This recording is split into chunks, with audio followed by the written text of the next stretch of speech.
पिछले कुछ दिनों से शेयर मार्केट हर दिन लगातार गिर रही है। जस्ट एक महीने के अंदर ही शेयर मार्केट 10% तक का गिर चुका है। बट ये क्रैश कुछ भी नहीं है, इससे भी बड़ा क्रैश आने वाला है।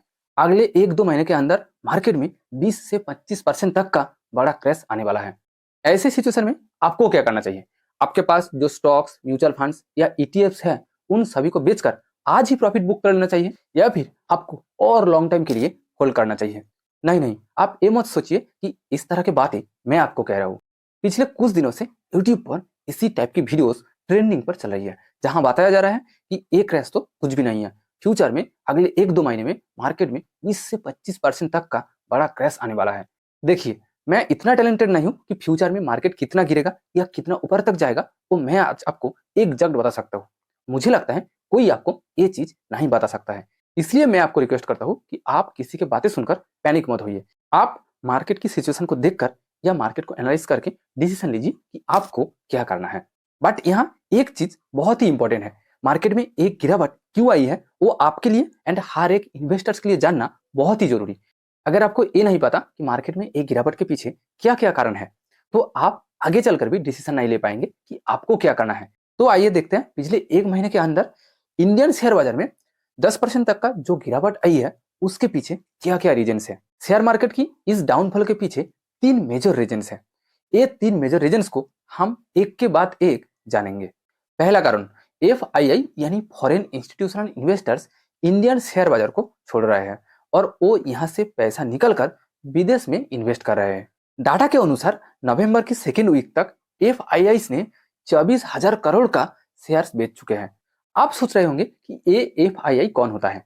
एफआईआई का मतलब बड़े बड़े फॉरेन इंस्टीट्यूशन जो खुद के देशों की पैसों को लेकर इंडियन स्टॉक मार्केट में इन्वेस्ट करते हैं। सिर्फ इंडियन स्टॉक मार्केट नहीं, अलग अलग देशों की स्टॉक मार्केट में भी इन्वेस्ट करते हैं।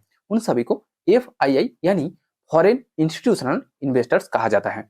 इस साल क्या हुआ, ज्यादातर एफआईआई ने इंडियन स्टॉक मार्केट से पैसा निकल रहे हैं, यानी इंडियन कंपनियों का जो शेयर्स उन्होंने खरीदा था उन सभी शेयर्स को वो बेच रहे हैं और पैसा निकलकर अलग अलग देशों की स्टॉक मार्केट में इन्वेस्ट कर रहे हैं। एफआईआई ने खासकर यूएस एंड चाइना की स्टॉक मार्केट में ज्यादातर पैसा, लगभग 90% पैसा इन्वेस्ट कर रहे हैं। और हम सभी को पता है कि लोगों ने या इंस्टीट्यूशंस जितना ज्यादा स्टॉक सेल करेगा मार्केट भी उतना ज्यादा गिरेगा, और मार्केट जितना ज्यादा गिरेगा हमारा पोर्टफोलियो में भी उतना ज्यादा लॉस होगा। आप जरूर सोच रहे होंगे कि इस साल ऐसा क्या हो गया कि जो एफआईआई ने पिछले कुछ सालों से इंडियन स्टॉक मार्केट में इन्वेस्ट किया था, आज वो इंडिया छोड़कर यूएस एंड चाइना की स्टॉक मार्केट में इन्वेस्ट कर रहे हैं। इसके पीछे एक बहुत बड़ा रीजन है। ये कारण आपके लिए भी इंपॉर्टेंट है अगर आप यूएस एंड चाइना की स्टॉक मार्केट में इन्वेस्ट करना चाहते हैं तो। देखिए, एफआईआई यानी फॉरेन इंस्टीट्यूशनल इन्वेस्टर्स के लिए किसी देश कोई मैटर नहीं करता, चाहे कोई भी देश हो। उनके साथ देश का कोई मतलब नहीं है। जिस देशों की स्टॉक मार्केट में अच्छा रिटर्न मिलने की चांसेस होती है, ये सारे एफआईआई उन देशों की स्टॉक मार्केट में इन्वेस्ट करते हैं। जैसे कि कोरोना के बाद इंडियन स्टॉक मार्केट ने एक अच्छा रिटर्न देना स्टार्ट किया था, उस टाइम इन सारे एफआईआई ने इंडियन स्टॉक मार्केट में पैसा इन्वेस्ट किया था। और आज जैसे ही इंडियन स्टॉक मार्केट की रिटर्न धीमी हो गई या तो कहें सैचुरेट हो गई, आज उन सारे एफआईआई ने इंडियन स्टॉक मार्केट से पैसा निकलना स्टार्ट कर दिया। यूएस में डोनाल्ड ट्रंप जीतने के बाद यूएस स्टॉक मार्केट में एक बेटर रिटर्न देखने को मिला। यूएस की जो स्टॉक मार्केट है नैस्डैक में जस्ट पिछले एक महीने के अंदर ही 5% तक का रिटर्न देखने को मिला। और चाइना की स्टॉक मार्केट तो यूएस से भी ज्यादा रिटर्न देना स्टार्ट किया। चाइना की जो स्टॉक मार्केट है हैंगसेंग, वो पिछले कुछ सालों से सैचुरेट था, बट इस साल से उस चाइना की स्टॉक मार्केट में थोड़ा सा बेटर रिटर्न देखने को मिला। पिछले एक महीने के अंदर ही चाइना की स्टॉक मार्केट ने 10% तक का रिटर्न दिया। और रिपोर्ट के अनुसार अगले कुछ सालों में चाइना की इंफ्रास्ट्रक्चर एंड टेक्नोलॉजी सेक्टर में एक बड़ा वेव आने वाला है। इसीलिए एफआईआई यानी फॉरेन इंस्टीट्यूशनल इन्वेस्टर्स ने इंडिया से पैसा निकलकर यूएस एंड चाइना की स्टॉक मार्केट में इन्वेस्ट कर रहे हैं। स्टॉक मार्केट की इस डाउनफॉल के पीछे दूसरा कारण कि इंडियन करेंसी की वैल्यू डॉलर की तुलना में बहुत ही ज्यादा गिर गई है। आज $1 की वैल्यू ₹84.5 के आसपास हो गई है। इंडियन करेंसी की ये वैल्यू गिरने से हमारा लॉस तो होता ही है, बट फॉरेन इन्वेस्टर्स को इससे कई गुना ज्यादा नुकसान होता है, क्योंकि जब foreign investors Indian stock market में पैसा इन्वेस्ट करते हैं उनको एट फर्स्ट डॉलर को इंडियन करेंसी में यानी रुपये में ट्रांसफर करना पड़ता है। बट जब वो इंडियन स्टॉक मार्केट से पैसा निकल कर अपने देश ले जाते हैं तब उनको इंडियन करेंसी यानी रुपी से फिर से डॉलर में ट्रांसफर करना पड़ता है। इसलिए इंडियन करेंसी की वैल्यू जितना ज्यादा गिरता है एफआईआई को उतना कम प्रॉफिट मिलता है। आइए हम इसको एक आसान एग्जांपल के थ्रू समझने की कोशिश करते हैं।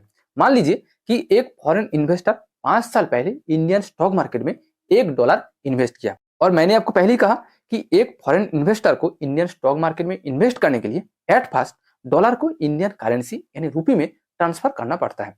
मान लीजिए कि तब यानी 5 साल पहले $1 की वैल्यू 80 रुपया था। इसका मतलब कि फॉरेन इन्वेस्टर ने 5 साल पहले इंडियन स्टॉक मार्केट में $1 यानी 80 रुपया इन्वेस्ट किया। इस 5 साल में उस फॉरेन इन्वेस्टर को इंडियन स्टॉक मार्केट से 10% प्रॉफिट मिला, यानी 5 साल पहले वो जो 80 रुपया इन्वेस्ट किया था वो आज 88 रुपीज हो गया और इस 5 साल में इंडियन करेंसी की वैल्यू डॉलर की तुलना में 10% गिर गया, यानी 80 रुपया आज $1 इक्वल्स टू 88 रुपया हो गया। 5 साल पहले जो $1 इक्वल्स टू 80 रुपया था वो आज 88 रुपीज हो गया। अगर वो फॉरेन इन्वेस्टर्स आज अपना पैसा निकल कर ले जाना चाहते हैं तो उनको एक्चुअली कितना प्रॉफिट मिलेगा? 0, बिकॉज 5 साल पहले वो जो $1 यानी 80 रुपया इन्वेस्ट किया था उसके ऊपर 10% प्रॉफिट मिला, यानी उसका 80 रुपया आज 88 रुपीज हो गया। अगर आज वो 88 रुपीज को डॉलर में कन्वर्ट करना चाहते हैं तो आज उनको $1 ही मिलेगा, क्योंकि आज $1 इक्वल्स टू 88 रुपीज हो गया है, जो 5 साल पहले $1 इक्वल्स टू 80 रुपया था। यानी एक ही लाइन में कहा जाए तो इंडियन स्टॉक मार्केट से उनको 10% प्रॉफिट तो मिला, बट इंडियन करेंसी की वैल्यू इस 5 साल में डॉलर की तुलना में 10% गिर गई है। इसलिए फॉरेन इन्वेस्टर ने जैसे ही इंडियन करेंसी को डॉलर में ट्रांसफर किया उनको नेट प्रॉफिट 0 मिला। अगर इंडियन करेंसी की वैल्यू सेम रहता जो 5 साल पहले था तो आज फॉरेन इन्वेस्टर को 10% प्रॉफिट मिलता, बट इंडियन करेंसी की वैल्यू बहुत ज्यादा गिरने के कारण फॉरेन इन्वेस्टर को प्रॉफिट नहीं मिला। इसलिए रुपया की वैल्यू बहुत ज्यादा गिरने के कारण एफआईआई यानी फॉरेन इंस्टीट्यूशनल इन्वेस्टर्स ने इंडियन स्टॉक मार्केट को छोड़ रहे हैं। मार्केट गिरने के पीछे third major reason capital gain tax की इंक्रीज। इस साल इंडियन गवर्नमेंट ने कैपिटल गेन टैक्स 10% से बढ़ाकर 12.5% किया। कैपिटल गेन टैक्स का मतलब आप जब किसी भी जगह में पैसा इन्वेस्ट करने के बाद वहां से जो प्रॉफिट मिलता है उसके ऊपर गवर्नमेंट जो टैक्स लेती है उसको कैपिटल गेन टैक्स कहा जाता है। मैं यहाँ long term capital gain tax की बात कर रहा हूँ। इस साल गवर्नमेंट ने long term capital gain tax 10% से बढ़ाकर 12.5% किया। जब टैक्स पॉलिसी में इस तरह के चेंजेस आते हैं तब फॉरेन इन्वेस्टमेंट सबसे ज्यादा प्रभावित होते हैं। एफआईआई ने ऑलवेज ऐसी कंट्री की स्टॉक मार्केट में इन्वेस्ट करना चाहते हैं जहां कैपिटल गेन टैक्स कम हो, ताकि जब वो पैसा निकालेंगे उसको कम से कम टैक्स देना पड़े और उनको ज्यादा से ज्यादा प्रॉफिट मिले। इसलिए जैसे कि गवर्नमेंट ने कैपिटल गेन टैक्स बढ़ाई, एफआईआई ने इंडियन स्टॉक मार्केट छोड़ना स्टार्ट किया। इसलिए कैपिटल गेन टैक्स की वृद्धि मार्केट गिरने के पीछे एक बड़ा कारण माना जाता है। ये होता है मार्केट गिरने के पीछे 3 मेजर रीजंस। बट अब आते हैं सबसे इंपॉर्टेंट सवाल पर कि ऐसे सिचुएशन में आपको क्या करना चाहिए। आपके पास जो स्टॉक्स, म्यूचुअल फंड या ईटीएफ्स है, क्या उन सभी को बेच देना चाहिए या होल्ड करना चाहिए? देखिए, मैं आपको क्लियरली कह रहा हूं कि मैं कोई सेबी रजिस्टर्ड एडवाइजर नहीं हूं, इसलिए मैं आपको किसी भी तरह का कोई एडवाइस नहीं दूंगा। मेरे हिसाब से एक बहुत अच्छा अपॉर्चुनिटी है उन लोगों के लिए जिन लोगों ने अच्छे स्टॉक्स को सही दाम पर यानी सही वैल्यूएशन पर खरीदना चाहते हैं। एक ऐसी अपॉर्चुनिटी है जहां आप अच्छे स्टॉक्स को सही दाम पर खरीद सकते हैं। दूसरी बात, अभी तक ये कोई मार्केट क्रैश नहीं है, इसको हम मार्केट करेक्शन कह सकते हैं। खासकर पिछले 1-2 साल से mid cap and small cap में जो ओवर वैल्यूएशन आया था ये उसका करेक्शन टाइम है। हाँ, इसमें ऑब्वियसली कुछ लार्ज कैप कंपनीज भी है। इसलिए मेरा मानना है कि आपके पास जो स्टॉक्स है उस स्टॉक्स को सेल करने से पहले आपको उस कंपनी का फंडामेंटल्स को अच्छे से एनालिसिस करना चाहिए। उसके बाद डिसीजन लेना चाहिए कि क्या आपको उस कंपनी का स्टॉक सेल करना चाहिए या होल्ड करना चाहिए। अगर उस कंपनी का फंडामेंटल्स बहुत ही स्ट्रॉन्ग एंड अच्छा है तो आप उस कंपनी का स्टॉक्स को होल्ड कर सकते हैं। एक बार फिर से कह रहा हूं कि मार्केट कितना लो तक गिरेगा या कितना हाई तक जाएगा ये किसी को नहीं पता, इसलिए आप दूसरे के बातों पर विश्वास करके कोई भी डिसीजन मत लीजिए या पैनिक मत होइए। आप जो भी डिसीजन लेना चाहते हैं वो सोच समझ कर लीजिए। अगर आपको मेरा इस वीडियो वैल्यूएबल लगा तो प्लीज वीडियो को लाइक कीजिए एंड दोस्तों के साथ शेयर कीजिए।